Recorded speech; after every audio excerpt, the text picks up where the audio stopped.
After marrying into a wealthy family, reporters asked him what he thought of me. He stared at the wedding ring on his finger and thought for a moment, she's nice, but not my type. It'd be better if she were a bit more agreeable, instead of always opposing me. And I wouldn't mind if she dressed a bit sexier at home. The reporter rubbed his forehead. I was asking for your thoughts on her new movie. The internet exploded. I was vacationing on a beautiful island when my agent called. Did you really get married? His voice was full of disbelief. Are you joking with me? On the other side of the line, with a coconut in hand, I didn't deny it. Yeah, why would I lie about this? No, Ms. Big Deal, I remember asking you before and you said your partner wasn't fit to be seen. I thought for a while and concluded, indeed, not suitable for being seen. There was silence on the other end. Until half a minute later, the woman seemed to burst with exclamation. You're saying Philip, from a wealthy family, is not fit to be seen? He's a money bag. Our company's future money bag. I shakily clicked on the trending topics as she spoke. Normally, my appearances there are due to negative news. And sure enough, Philip and my names were there with a boom label. Molly, Philip in secret marriage, I like her wearing less, cold CEO is actually a Molly's secret sponsorship. And the comments beneath our trending topic were a mixed bag. I knew Molly had good connections, such a shame that our girl can only play the second leads. LOL, maybe look at your girls acting first. I thought this trend was just gossip, but it always ends up in star battles. Can some fans please stop promoting here? It stands out. Actually, they do look kinda good together. Together? Please, Molly hesitates to buy shoes on shows, a poor girl thinking she'll become a phoenix. The comments just made me mad. Philip and I are a match, family-wise. But when I started out, my company promoted me as this poor and innocent flower to gain favor. Meanwhile, I played roles of sexy or villainous women, which created a disconnect for viewers and drama fans. And then, the main character from this whole trending story messaged me. It was our first chat in 2 years. Are you on tonight's flight? Grandma wants us home for dinner, I'll come get you. Okay. Silence engulfed our chat again. After all, it's just a marriage of convenience. He probably just needed me for obligatory reasons. Until I noticed the message bar displayed Philip's name and saw him typing but constantly deleting. Finally, after a while, he cautiously sent, "Are you upset?" Philip and I are like characters in a first love story. We grew up together, knowing each other so well that sometimes words weren't even needed. But maybe it was this familiarity that blocked any romantic feelings. In high school, I'd sometimes get the courage to give him chocolates for Valentine's Day. But Philip would just coldly reply, "I don't eat chocolate." I'd mimic other girls, offering him drinks after his games. Yet, he'd still refuse, saying, "I don't drink iced water." Then he'd grab the thermos next to him, gulping hot water in the summer heat. I knew he was teasing me, or something, but I couldn't grasp why. Frowning at his attitude, I complained, "Philip, if you keep this up, being around each other is gonna be tough." He seemed indifferent. "If you don't like me, shouldn't you refuse the marriage?" Spotting the loophole, he closed in on me. The shaded area under the trees felt even smaller, and the air hotter. I heard his probing question. "Or do you like me?" Alarm bells rang in my head. I felt trapped, with the fence at my back and him up close. I was too young to understand then that hesitating too long could cost you. All I knew was that I didn't want to be the initiator of that relationship.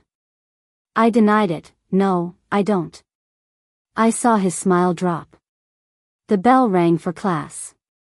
He bypassed me towards the classroom.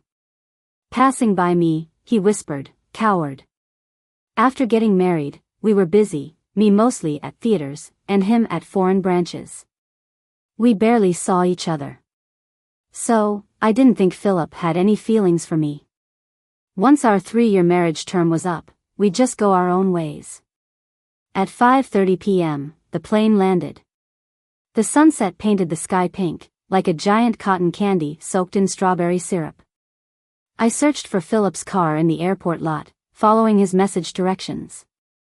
To my surprise, he actually showed up without a driver. I casually hopped into the passenger seat. 1 second, 2 seconds, 3 seconds. Time seemed to freeze. Sneakily, I glanced at Philip. Only 2 years had passed, but he seemed so different. Still a bit icy but way more composed. Suddenly, he looked over coldly. Our gazes met for a brief moment, and I quickly glanced away. We did this awkward dance 4 or 5 times. Finally, Philip couldn't help it. He leaned over, and I instinctively closed my eyes, but he simply grabbed the belt strap behind my seat. Seatbelt. As I fumbled with it, I heard him chuckle softly. Weirdly, it sounded almost affectionate. How'd you get so silly after a few years? He teased, seemingly pondering for a moment before adding, kinda cute. By 7 p.m., we arrived at the villa outside the city. The elder folks are always so warm towards the younger ones. Uncles, who hadn't seen Philip in a while, kept toasting him. Still suffering from jet lag, after a few drinks, he excused himself upstairs for a break. I stayed on the sofa with Grandma, watching TV. And wouldn't you know it, they broadcasted Philip's embarrassing interview. The reporter inside was asking, "What are your thoughts on Molly?" Many said she might not fit the role when the casting was announced. The camera shifts, and we see a close-up of Philip. He's really handsome, keeping up with any actor I've played opposite. He gazes softly at the wedding ring on his ring finger, looking like he's seeing a long-lost lover. Molly, she's nice, but not my type. It'd be better if she listened more and stopped butting heads with me. I wouldn't mind if she dressed a bit sexier at home. A reporter, caught off guard, asks, "I was asking about your thoughts on her film." I looked to see my grandma's reaction. She quickly composed herself, coughed slightly, and said seriously, "Go check on Philip. Why hasn't he come down yet? Make sure he's not asleep up there." I trudged upstairs like a zombie, frustrated. Philip's room was closed. It took me 2 whole circles before I managed to open the door. The room was dark, and the curtains weren't even drawn. "Philip," I called. Only the sound of water from the bathroom responded. The transparent glass didn't block much sight or sound.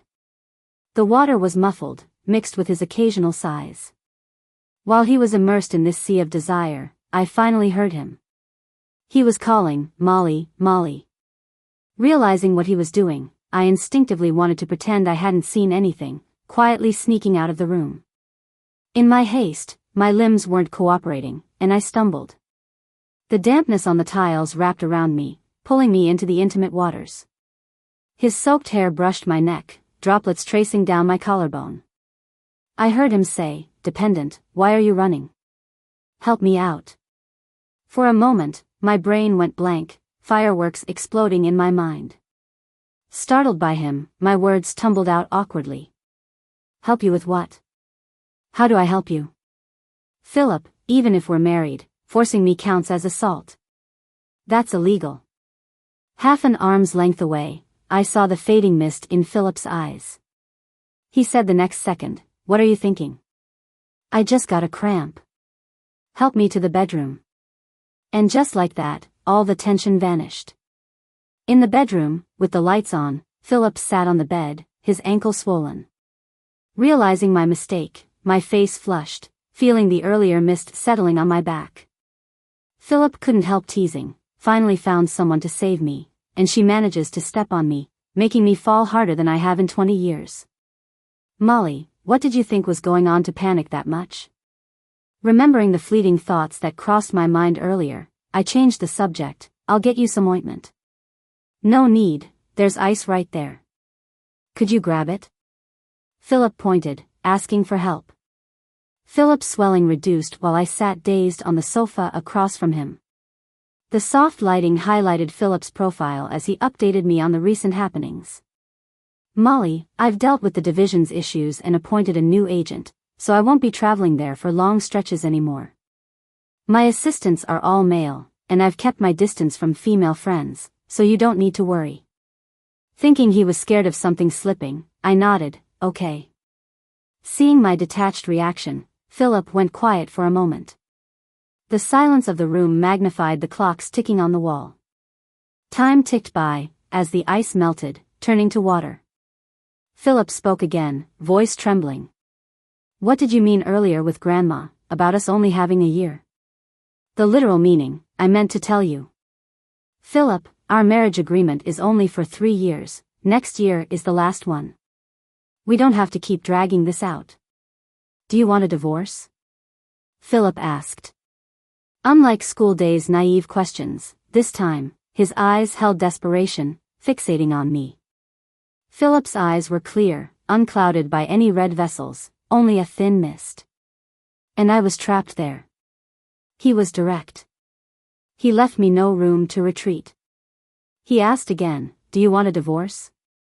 Molly, how long will you keep avoiding this? Why? Under his questioning, all my unvoiced grievances and unspoken Philip crushes erupted for the first time. He had no right. He never even acknowledged it himself. During the day, he publicly dismissed me, saying I wasn't his type. He had no right.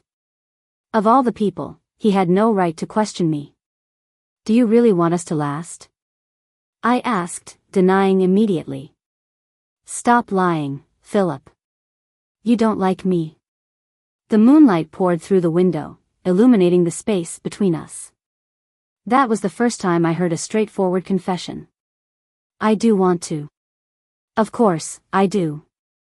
Why else would I rush to sort out the company's business in 2 years? Why else would I keep asking you? Philip approached, closing the gap between us. I don't recall when, during his words, our fingers interlaced. You never confirmed anything with me, not even by questioning like now. From forever, it was always you leaving first. Though stating facts, his voice held a hitch. You ever wonder? You said, Philip, who'd like me? Molly, who'd like you, like this? That's a line I've heard my entire life. My parents married for convenience too. To them, Leo and I were just fulfilling obligations by being born. They divorced soon after I was born. Unfortunately, I ended up with Dad. Leo was already in boarding school and rarely came home. It was just me, the nanny, and Dad, who was seldom around. The nanny left right after work, leaving me alone in the big house. At night, I would time my messages to my mom abroad, who'd always reply, telling me to get some rest, never leaving my texts unanswered. I thought my dad, who lived with me, would be like that too. But he wasn't. Dad, who came home only after a long while, ignored the family portrait I drew and looked discontentedly at my crayons on the coffee table. Molly, what on earth are you doing? Did you make this mess? His tone was filled with annoyance with no trace of other emotions, and even my apologies came out as whispers. Clean it up, he ordered, heading upstairs. And just like that, I was alone on the first floor again. As if he had never come back. While I was picking up the crayons from the table, I accidentally shattered the ashtray on the coffee table.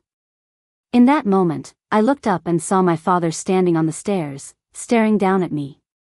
Our eyes met with no attempt to conceal it. Like looking at trash. Clumsy, just like your mother. No one will like you if you keep this up. As I grew a bit older, I often saw him bringing different women home.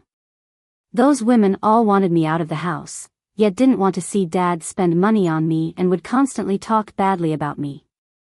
He grew more and more displeased with me. Until the day Leo came back and tossed me a set of keys. Consider it a birthday gift. Even though many of my peers already had their own places, I was still thrilled to get my first property. Leo and I had barely SPO Philip before that and could count on one hand the number of times we'd seen each other. He stood awkwardly and asked, "Want to pick out some furnishings together?" Looking at him, I suddenly remembered Dad had just handed the company over to him, so I silently stepped back. "Thanks, but I'll gradually buy things myself." From then on, I grew up to become a rising actress. But right after debuting, the internet turned against me. No way, who even likes Molly? Her acting is average, and her looks are too. Only influencers must like her. Come on, are you blind? She's stunning from every angle, and you call her average? She's not even an idol, where'd she get fans from? She must love marketing, she just debuted and markets more than the lead actress. I won't say what type she is. Yeah, never seen an actress who loves marketing so much, must be having an affair with the company boss. Hey, stop spreading dirty rumors, okay? Just because you can't hold it in doesn't mean you can blab anything. Her fans will manipulate public opinion, better run. With such a bad public image right after debut, no other directors will dare hire her. First one to flop right at debut. That day, I kept thinking, am I really that unlucky by nature? If I hadn't learned how to release my anger, I might not be around today. But that night, filled with resentment, I got home. When my father, whom I hadn't seen in a while, met me, he was still just as cold. Finally, the family's together, what's with the attitude? My mom, sitting on the sofa, immediately retorted, if you're not hungry, wait to eat later. Can't you speak nicely to her? Yet the other side didn't relent, instead sparking a more intense argument. How else should I speak? You're so nice, why didn't you take her with you? You think I didn't want to? I saw Leo, sitting in a single chair, sighing, wiping his face with fatigue and helplessness, gesturing to me upstairs, shut the door. So I did.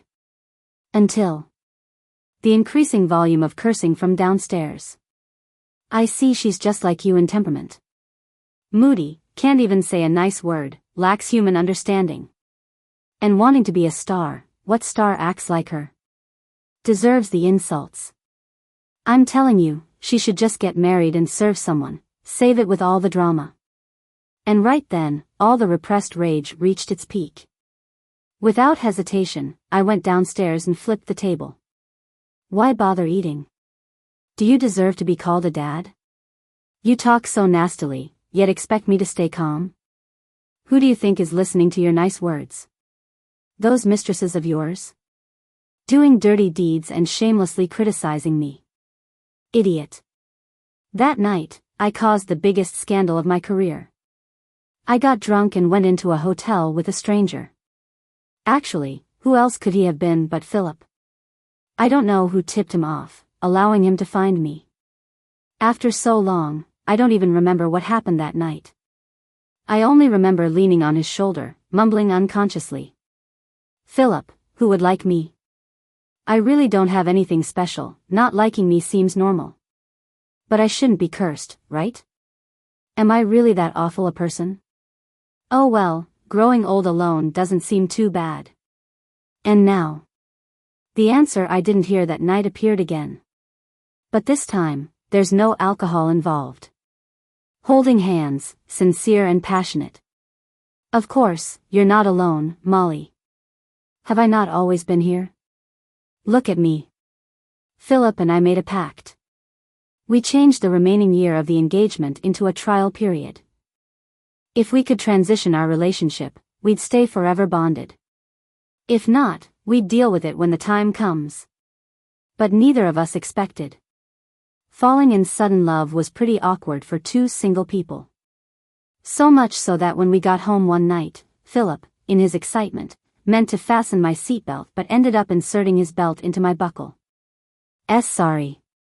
Watching him flustered, eager yet with reddening ears, I held back a grin and echoed the words he said earlier in the car. What's that about? Pretty cute. My break ended quickly. Before I knew it, my agent packed me off to a film set. Sitting in the minivan, I asked my agent, how long's the filming schedule for this movie? 6 to 7 months, why? I stared at the calendar for a while. Coincidentally, a recommended article popped up: long-distance couples are more likely to break up. I sighed, that's a long time, over half a year. William is famous for his high standards. But his box office hits are great, so don't worry, we'll definitely make money. Yeah. My agent paused, as if realizing something, and sharply said, "Wait a minute, you wanted to be on set all last year, and now half a year feels long? Honestly, something's up." She's my agent, no point hiding it. So I told her everything. My agent, after listening, was a bit dumbfounded. I thought she'd grill me on the details, but she threw me off with, "Wait a sec, is your brother Leo?" I nodded, saying, "Yeah, why?" The agent shook her head, looking complicated and a bit exasperated. "You guys sure know how to keep things under wraps." The director's reason for picking me was pretty straightforward. I got into character the quickest during auditions, and the role was similar to my own family background.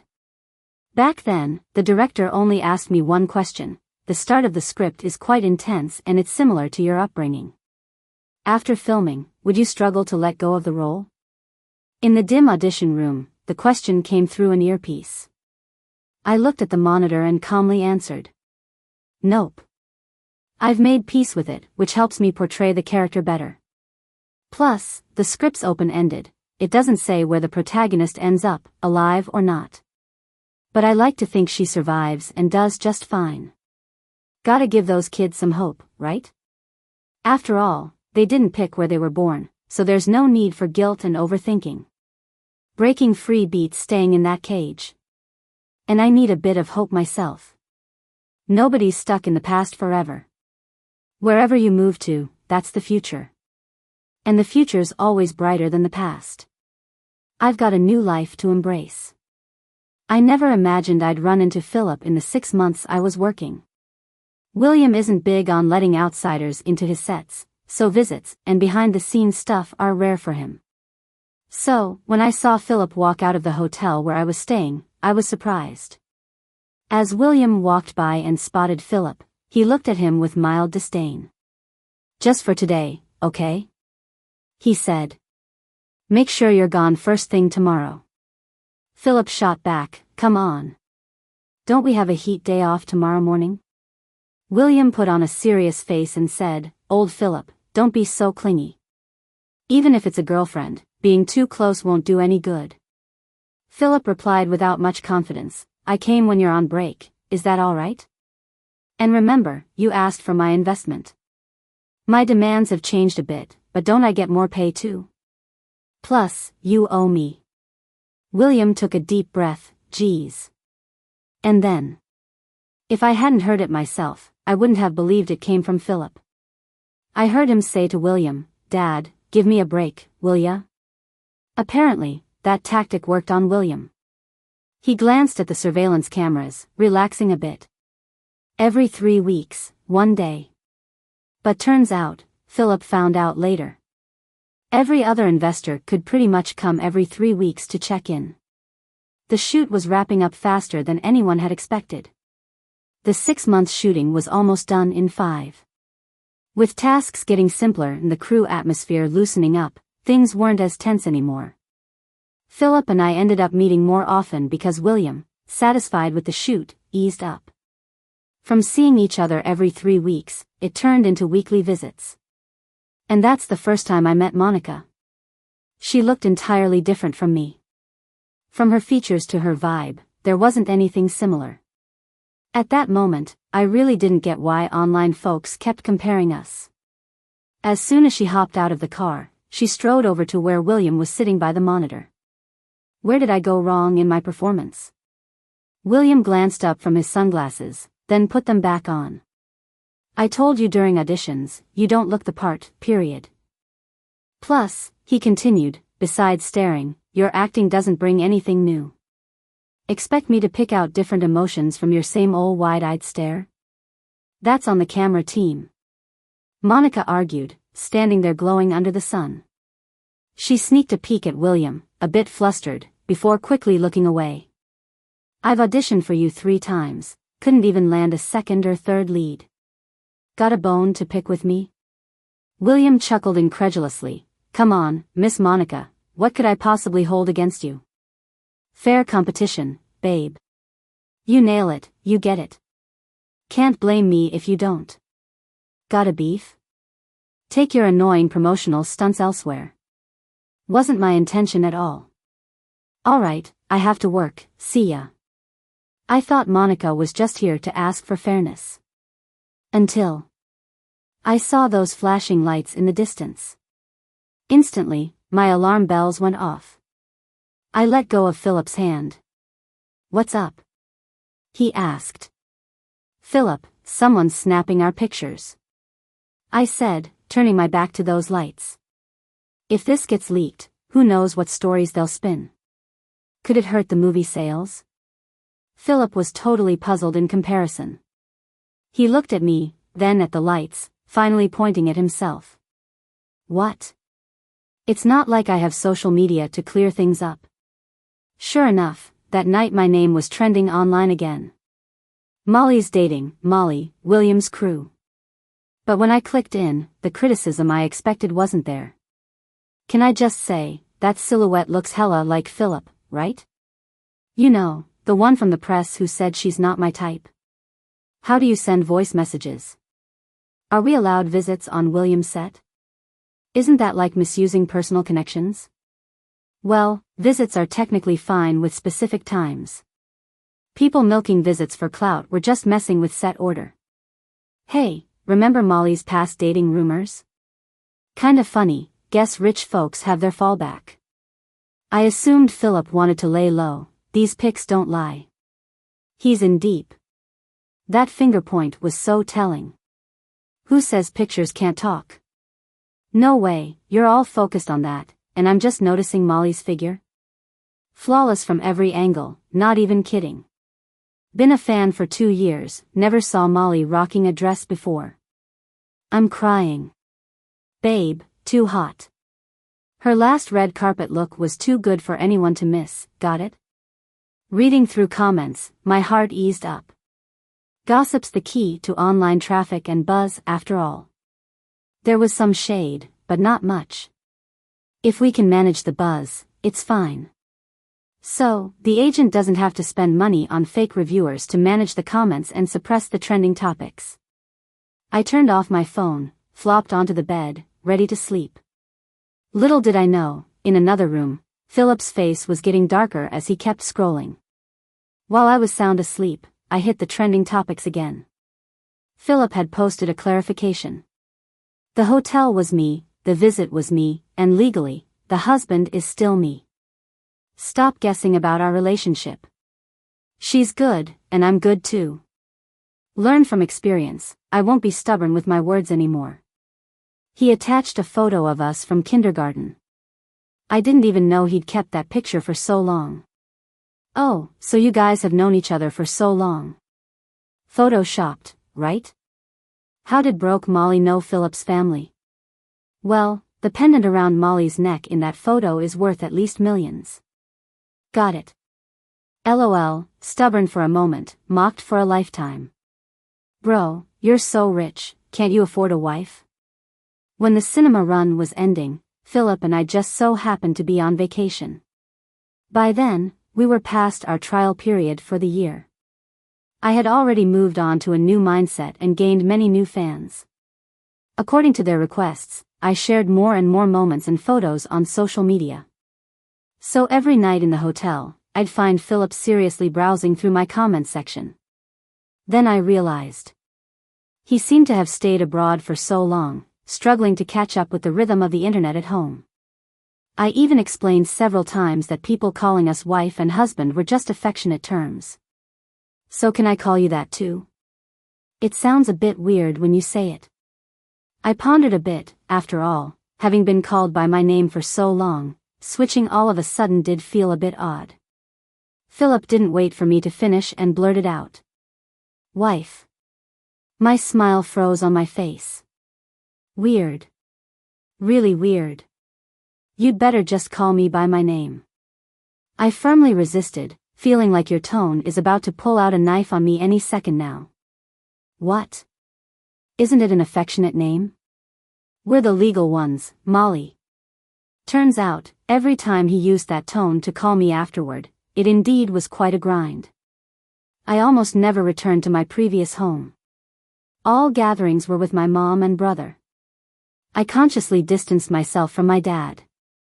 Once at the dinner table, my brother, sitting across from me, cautiously mentioned, "Dad's been asking about you lately. Your shows are always on TV, he said he's been messaging you, but you haven't replied." I paused my chopsticks, not denying it, saying, "I know. He keeps sending me those public account links." One day I couldn't hold back. And I deleted him. Instantly, the room fell into silence. But it didn't last long. My mom's laughter broke the quiet. So Leo didn't say anything more and nodded in agreement. Then, "I won't tell him." Before leaving, Leo handed me a big red envelope. With the orange streetlight shining on him, "Take it, just as pocket money." Since taking over the company, he's always found various reasons to slip me money. I might have needed it before. But now, with my career on the rise, and family stable, I no longer needed it. But before I could refuse, he said, "When I took over that old man's company, I wanted to sell it for half the share. Things got delayed unexpectedly, and up until now, it's still making profit. Sharing it with you is just fair." Knowing this surprised me. "Did you ever think of helping him run it?" Leo seemed more surprised knowing that I had the thought. "You don't like him, and I don't either. He never took care of you, or me. Why would I manage his company, make money for him?" Then I realized. His downfall isn't really my fault. He doesn't have good relations with anyone in the family. Only when the car lights flashed behind me did I realize Philip had been waiting for me at the corner for quite a while. I glanced at Philip not far away and ran towards him. Suddenly, my brother called me from behind. "Molly." He stood there. The winter night's wind blowing his coat's hem. His lips moved like he wanted to say something. But even after the next breeze came, he still didn't speak. After a moment, standing still, he shook his head. "Forget it, see you next time." He said nothing. But it felt like he said everything. After all, I was like this too before, not good at expressing emotions. But feelings are invisible and intangible. If you don't act or speak, who would know? So when I got in the car, I pulled out my phone, and sent a message to my brother, who was still staring at the car exhaust. I said, "Leo, stop looking. That exhaust is hitting your face. I'll take good care of myself." At the end of that year's awards season, I didn't win Best Actress, just got a consolation prize. I wasn't too interested in watching my own award video. But Philip was different. He watched that interview clip over and over so much, it was almost worn out. Suddenly, Philip said casually, "How come these comments are so interesting, right?" I remember that on the awards day, I wore a high-slit custom dress. The comments and reactions inevitably. Okay. Waiting here for me all along. But to my surprise, I met Philip's smiling eyes. He mimicked the comments, "Molly, strive for Best Actress next time. Keep it up in your career." Indeed, smiles are contagious. I looked at Philip and said, "All right. I'll get it next time."